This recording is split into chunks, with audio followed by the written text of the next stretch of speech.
Hey guys, and welcome to how to paint color glazed brass armor on an Undying Wight champion from Blight of Gods. Okay, so as of today, this little 3D print here, the STL files are available from my web store. The link is in the down there.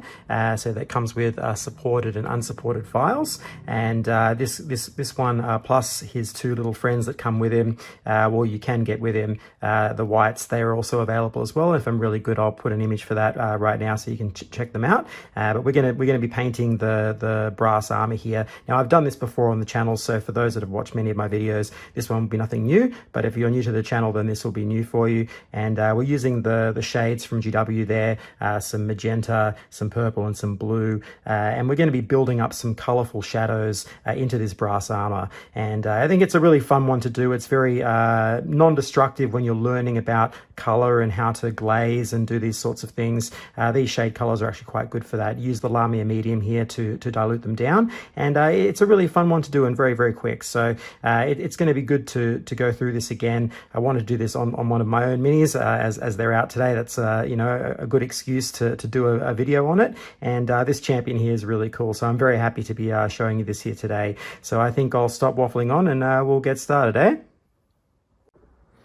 Okay, so to begin with, we've got that Rune Lord brass. And so we're going to base coat the armor with that, adding maybe a drop of water into the mix, depending on how thick the paint is. But it should be pretty thin, but if it's an old paint, then you might want to add a little drop of water in. And then you're just going to base coat that, and you want to build up a pretty even consistency, because we're going to be putting shades over this, and it's going to dull it down. So you want to get a nice, vibrant color. So just maybe do 2 or 3 layers, depending on how it looks. You want a nice, even coat. So once that's down, that gives us a really good, strong base to do this color glazing. So that's a pretty important step. And then we move into the first level of shade. So we've got that sepia shade and the Null and Oil, and we've got the Lamia medium to mix in with it to dilute it down.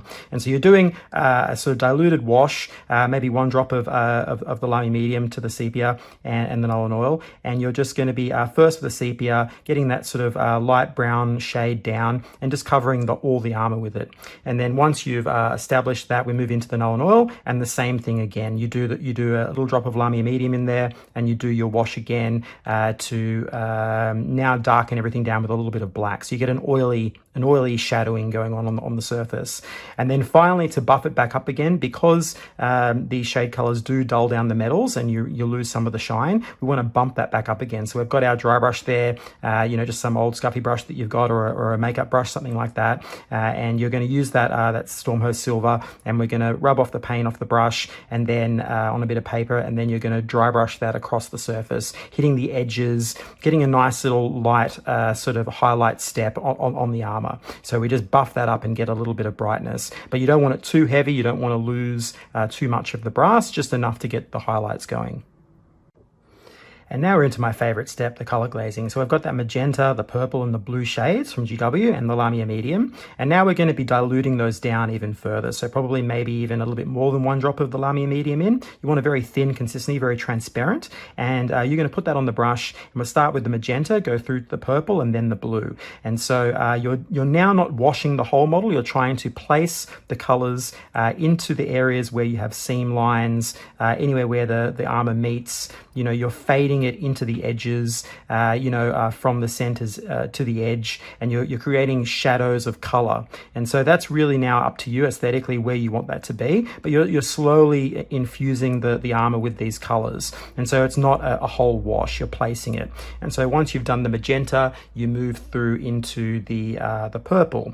And now with the purple, again, you're doing less. So now you're placing the purple in areas to blend with that red to give you another secondary color there, and you're just adding more and more into areas around the armor to give it extra shadows. So anywhere where you want to see that little bit of extra bump, maybe around where the trim on the armor is, that sort of thing, and you just keep doing that until you're happy with it. And then finally, past the purple, you've got the blue, and the blue is very strong, so you want to be extra careful as to how much you put down, but this is for like deepening shadows. So you're placing that in, again, very transparent, just placing it into those areas to give you extra shadows, extra bump there around the model. And so you should end up with a really lovely blend of reds, purples, blues, and the innate reds and browns that are in the brass color itself, mixed with those sepia and elenor shades. So you should end up with something that has a really a lot of vibrancy to it.